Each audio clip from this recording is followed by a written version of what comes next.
नमस्कार बच्चों, एडुविला point channel में आपका स्वागत है। आज हम करने वाले हैं कक्षा 10 की वर्कशीट सामाजिक विज्ञान भूगोल की वर्कशीट नंबर 3। ये वर्कशीट आपके संसाधन चैप्टर से ली गई है और संसाधन चैप्टर बहुत ही वीवीआई चैप्टर है, मतलब वेरी वेरी इंपॉर्टेंट है और इससे बहुत सारे प्रश्न परीक्षा में रहते हैं। इसलिए आप इस चैप्टर को अच्छे ढंग से पढ़िए, समझिए और इसकी तैयारी अच्छी कीजिए ताकि परीक्षा में इससे जो भी प्रश्न आए उनके मार्क्स आपको अच्छे मिल सके। तो सबसे पहले है संसाधन। संसाधन का मतलब क्या होता है? वैसे साधन जो हमारे लिए उपयोगी हो। मनुष्य के लिए जितने भी साधन उपयोगी होते हैं उनको संसाधन कहते हैं, जैसे वायु, जल, हवा, machineries, mobile, TV, telephone, cycle, train, हवाई जहाज, यहाँ तक कि मानव भी संसाधन होता है, क्योंकि ये सभी मानव के काम आते हैं। मानव भी मानव के काम आता है, इसलिए ये संसाधन है। अब कह रहा है अपने आसपास की वस्तुओं को देखिए और उनकी सूची बनाइए। तो हमारे आसपास क्या रहता है? तो सबसे पहले तो हमारे आसपास हमारे कपड़े होते हैं, तो आप कपड़े लिख सकते हो। उसके बाद हमारा अपना मोबाइल है। उसके बाद हमारे घर में बहुत सारे सामान है, जैसे आप टीवी ले लो, हमारा बिछावन हो गया। ओके, बरसात का दिन है तो छाता होगा और कलम हो गई, हमारी किताबें हो गई। फिर से अगर हम घर के बाहर निकलें तो सड़क है, गाड़ियां हैं, ठीक, दुकानें भी संसाधन है क्योंकि हमारे काम में आती हैं, दुकानें हैं। कुछ लोग हैं जो दुकानदार आप ले सकते हैं, वो भी संसाधन है, हमारे लिए काम आते हैं। तो इस तरह से बहुत सारी वस्तुएं हैं और हमारे अगल बगल ही काम करती हैं। अब अपनी बनाई हुई सूची के आधार पर निम्न तालिका को भरिए। यहाँ जो हमने सूची बनाई है ये कह रहा है कि वस्तुएं जो आपके काम की हैं, तो आपके काम की हैं तो मेरे काम की तो सारी वस्तुएं हैं, लेकिन यहाँ और है कि वस्तुएं जो आपके अलावा किसी अन्य के काम आ सकती हैं। तो पहले हम उन वस्तुओं की सूची बनाएंगे जो सिर्फ मेरे काम की हैं, जैसे कपड़े, मेरे कपड़े सिर्फ मेरे काम की। उसके बाद है मेरा मोबाइल, तो मोबाइल पर्सनल यूज का होता है, इसलिए यह मेरा अपना काम का है। दूसरा है मेरा अपना टीवी तो दूसरे के काम भी आ सकता है, इसलिए टीवी को हम नहीं रखेंगे इस श्रेणी में। बिछावन, मेरा अपना बिछावन खुद के लिए होता है, बिछावन सिंगल यूज के लिए होता है। मेरी अपनी कलम और हाँ, इतनी सारी चीजें हैं जो सिर्फ मेरे काम के हैं, लेकिन जो दूसरों के काम आ सकती हैं, जैसे किताबें दूसरे भी पढ़ सकते हैं, टीवी दूसरे भी देख सकते हैं, गाड़ियां दूसरों के काम भी आ सकती हैं। तो इस तरह से बहुत सारी ऐसी चीजें हैं जो हमारे पर्सनल यूज के लिए हैं और कुछ सार्वजनिक यूज के लिए हैं, दूसरे भी उनको कर सकते हैं। इन गतिविधियों के माध्यम से हम निष्कर्ष निकाल सकते हैं कि ये वस्तुएं हमारे लिए उपयोगी हैं और एवं इनका मूल्य भी है। जैसे कि हम कपड़ा खरीदते हैं, मोबाइल खरीदते हैं, बिछावन खरीदते हैं, कलम खरीदते हैं, किताबें, टीवी, गाड़ियां, ये सभी खरीदते हैं, इनका मूल्य है। इन्हें संसाधन कहते हैं क्योंकि यह हमारे लिए उपयोगी है। उदाहरण, कलम, ब्रेड, चावल, कॉफी, टेबल आदि। तो ये सभी हमारे घर की, हमारे आसपास की चीजें हैं और इनका मूल्य है।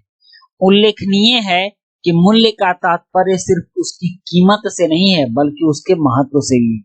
मूल्य का मतलब ये नहीं होता है कि वो कितने में मिलती है, बल्कि मूल्य का महत्व यह भी होता है कि उसका महत्व कितना है। भले ही आप हवा को ले लीजिए, हवा बिकती तो नहीं है, लेकिन इसका महत्व है कि अगर हवा नहीं रहे तो हमारी जिंदगी 2 मिनट भी नहीं रहेगी। मतलब कि यह सबसे मूल्यवान चीज है। हवा क्या है? सबसे मूल्यवान चीज है, लेकिन इसकी कीमत नहीं है। जैसे हवा की कीमत तय नहीं की जा सकती है, लेकिन इसका महत्व हमारे लिए बहुत ही अधिक है। तो आपने समझ लिया कि हमारे यहाँ कुछ ऐसी चीजें हैं जो कीमत से मिलती हैं और कुछ ऐसी भी चीजें हैं जो मूल्यवान तो हैं लेकिन हमारे लिए काफी हाँ, कीमत उनकी नहीं है लेकिन हमारे लिए काफी मूल्यवान है। अब है उपयोग एवं मूल्य के अलावा प्रौद्योगिकी एवं समय भी किसी वस्तु को संसाधन बनाती है। प्रौद्योगिकी मतलब टेक्निक। अगर किसी वस्तु में टेक्निक लगा हो और उसमें कुछ समय लगा हो तो वो क्या होता है, संसाधन बनाती है। जैसे मोबाइल के आने के बाद टेलीफोन लैंडलाइन का इस्तेमाल करो, अब समय बदला और नई प्रौद्योगिकी आ गई, हाथ में लेकर चलने वाला मोबाइल। तब जब हाथ में लेकर चलने वाला मोबाइल आ गया तो फिर लैंडलाइन टेलीफोन जो घर में तार वाला फोन लगता था उसकी क्या आवश्यकता है। तो प्रौद्योगिकी और समय के साथ मोबाइल हमारा संसाधन बन गया और इसका महत्व हमारी जिंदगी से खत्म हो गया। तो इस तरह से प्रौद्योगिकी और समय भी किसी वस्तु को संसाधन बनाती है। अब प्रौद्योगिकी किसे कहते हैं, तो किसी कार्य को करने अथवा वस्तु को बनाने में नवीनतम ज्ञान एवं कौशल का अनुप्रयोग प्रौद्योगिकी कहलाता है। अगर अंग्रेजी में कहें तो यह टेक्निक कहलाता है। टेक्निक मतलब कि अगर कोई टेक्निक हो तो वह किसी वस्तु को मूल्यवान बना सकता है, उसको संसाधन बना सकता है, और चूंकि टेक्निक से ही वस्तुएं मूल्यवान और संसाधन बनती हैं इसलिए यह भी एक संसाधन है। टेक्निक भी एक संसाधन है, यह भी मूल्यवान है। उसके बाद है मानव संसाधन। ये मानव संसाधन क्या है, हमने आपको बताया है शुरू में कि मानव भी मानव के काम आता है, इसलिए मानव संसाधन भी होता है। और मानव संसाधन कब होगा, तो अगर मान लीजिए हमको एक डॉक्टर की आवश्यकता है, तो डॉक्टर क्या होता है, डॉक्टर पढ़कर और सीखकर डॉक्टरी पढ़कर डॉक्टर बनता है, तो वह हमारे लिए संसाधन है। मतलब कि उसको उस तरह की ट्रेनिंग दी गई है कि इलाज कर सके।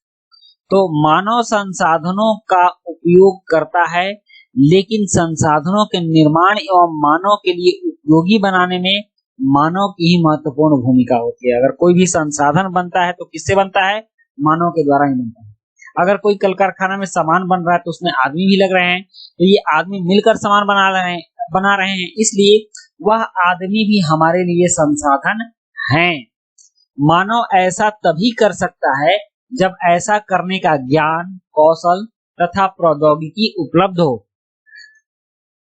इसलिए मानव को भी एक संसाधन माना जाता है। शिक्षा और स्वास्थ्य लोगों को बहुमूल्य संसाधन बनाने में मदद करते हैं। मतलब किसी को शिक्षित करके और किसी का स्वास्थ्य अच्छा करके आप उसको बहुमूल्य संसाधन बना सकते हैं। तो आपने समझ लिया संसाधन क्या होता है, वस्तुएं क्या होती हैं, संसाधन कैसे बनता है और मानव के लिए वो कैसे उपयोगी है। अब यहाँ दो प्रश्न दिए गए हैं, जैसे 3 ऐसे संसाधनों के नाम लिखिए जो हमारे लिए उपयोगी हैं लेकिन उनका मूल्य निर्धारित नहीं किया जा सकता है। बहुत सिंपल सी बात है, ये मैं बताऊंगा आपको। और नेक्स्ट है दूसरा प्रश्न कि मानव अपने ज्ञान एवं कौशल से उपयोगी संसाधनों का निर्माण करता है। कम से कम 2 उदाहरणों के द्वारा कथन को स्पष्ट कीजिए। तो अब चलिए इन प्रश्नों के उत्तर करते हैं। यहाँ है पहला प्रश्न, 3 ऐसे संसाधनों के नाम लिखिए जो हमारे लिए उपयोगी हैं लेकिन उनका मूल्य निर्धारित नहीं किया जा सकता है। तो सबसे पहले है हवा। हवा तो हमारे लिए बहुत उपयोगी है लेकिन हवा का हम मूल्य निर्धारित नहीं कर सकते। उसके बाद है जल और सूर्य का प्रकाश। इन तीनों चीजों का हम मूल्य निर्धारित नहीं कर सकते हैं, लेकिन ये काफी मूल्यवान चीजें हैं। अगर ये तीनों नहीं रहे तो मानव जीवन संभव नहीं है। प्रश्न 2 है, मानव अपने ज्ञान एवं कौशल से उपयोगी संसाधनों का निर्माण करता है। कम से कम 2 उदाहरणों के द्वारा कथन को स्पष्ट कीजिए। मानव अपने ज्ञान एवं कौशल से, मतलब अपने टेक्निक से, अपने हुनर से, अपने स्किल से उपयोगी संसाधनों का निर्माण करता है। मानव मोबाइल बनाता है, मानव कंप्यूटर बनाता है, मानव कलम बनाता है, मानव गाड़ियां बनाता है, तो वहीं सभी उपयोगी संसाधन है ना। तो कम से कम 2 उदाहरणों के द्वारा कथन को स्पष्ट कीजिए। तो अब देखते हैं मानव क्या करता है। मानव अपने ज्ञान और कौशल से उपयोगी संसाधनों का निर्माण करता है। जैसे मानव ने मोबाइल फोन बनाए हैं जो मानव के बहुत ही काम की चीज है। दूसरा, मानव ने कंप्यूटर और इंटरनेट बनाया जिससे पूरी दुनिया एक दूसरे से जुड़ चुकी। तो ये दोनों बहुत ही महान आविष्कार हैं मानव के। तो बच्चों, इस तरह से हमारी ये आज की वर्कशीट कंप्लीट होती है। वीडियो अच्छी लगी हो तो लाइक, सब्सक्राइब, कमेंट जरूर कीजिएगा। मिलते हैं नेक्स्ट वीडियो में। Thank you.